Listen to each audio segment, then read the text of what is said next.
Sarnath is one of the four most important Buddhist pilgrimage centers where Buddha offered his first preaching. So now we are at the archaeological site of Sarnath, and this is the oldest site of ASI.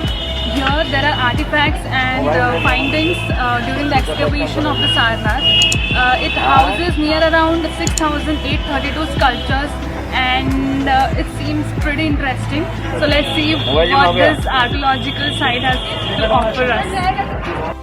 This is the famous original sandstone sculpted lion capital of Ashoka, which was originally erected around 250 BCE atop an Ashoka pillar at Sarnath. It has yielded a rich collection of sculptures and artifacts comprising numerous Buddha, Bodhisattva images and other ancient remains. Finest specimens of Buddhist art and other important remains have been housed at the museum.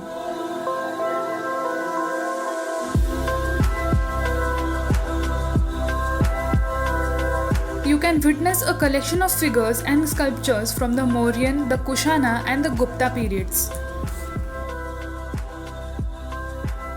Sarnath Museum exhibits the Buddhist cultural wealth recovered from the site of Lord Buddha's first sermon at Deer Park. These are sculptures of the Buddha from the 5th century.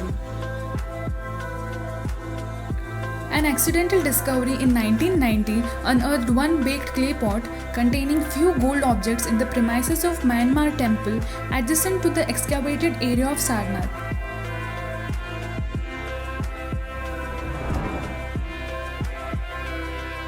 Just after a few meters of walk from the museum, we are here at the Dhamik Stupa. This stupa was built by the Mauryan king, that is Ashoka, in 249 BCE, and it was reconstructed later in 500 CE. This is the place which is recognized where Buddha gave his first sermon to the first 5 Brahmin disciples after attaining enlightenment.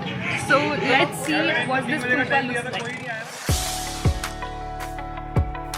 It is set in perfectly manicured gardens and rises around 43 meters from the ground, while the diameter of the monument is a formidable 28 meters. King Ashoka built stupas to enshrine small pieces of calcinated bone and other relics of the Buddha and his disciples. The ruins of 4 monasteries lie in the same compound as Dhamik Stupa. It was like taking a walk back in the time, as the structures date from 3rd century AD to 12th century AD. 100 meters of distance from Dhamik Stupa, there is a place called Mulaganda Kuti Vihar. This place is well known for the golden statue of Buddha. Plus, it was gifted a Japanese bell. Inside the temple is Bodhi tree, whose sapling was brought from Sri Lanka, under which Gautam Buddha seeked enlightenment. As you go further, there is a deer park, and there are a number of animals, birds. So you can have a stroll and visit this beautiful place. This temple stands out with its distinct architecture, which is nowhere near the style followed by Buddhist architecture. The entrance foyer is decorated by a huge bell which was gifted by the Japanese. The interior houses a golden statue of the Buddha, while the walls are covered with frescoes depicting scenes from the life of the Buddha. While frescoes dominate the interiors of Mulaganda, murals are mainly to be seen on the exteriors.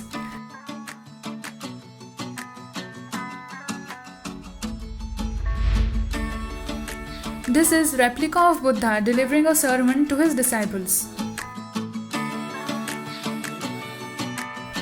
Bodhi tree is said to be the oldest religious tree in the world, and there I was amazed to see a huge hanging bell with inscriptions on it.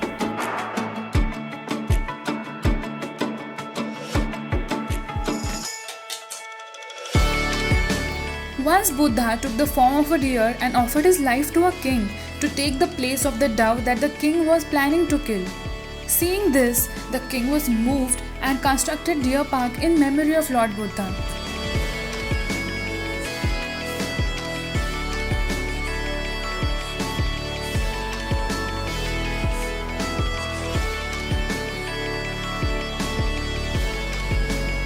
A short walk from Mulaganda Vihar lies the yellow-colored Chinese Buddhist temple set amidst a small garden. The sound of the peacocks fill your ears with melody, and the ambience take you to a spiritual journey.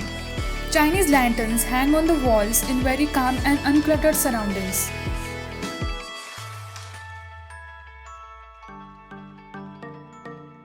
The Tibetan monastery is just a bit away from the main road. Sadly, the temple was closed when we visited. It has a huge statue of Sakyamuni Buddha. This structure was constructed in the 5th century AD and marks the spot where Buddha was reunited with his 5 companions who had previously deserted him at Rajgir. A rectangular plinth on the top of the stupa was built by Akbar to commemorate his father Humayun's visit to the site. We were quite unlucky to have missed capturing this amazing statue of standing Lord Buddha. Gates were closed, but our spirits were high as we were about to witness the Aarti at Varanasi Ghats. See you guys in the next video. Stay tuned and don't forget to subscribe.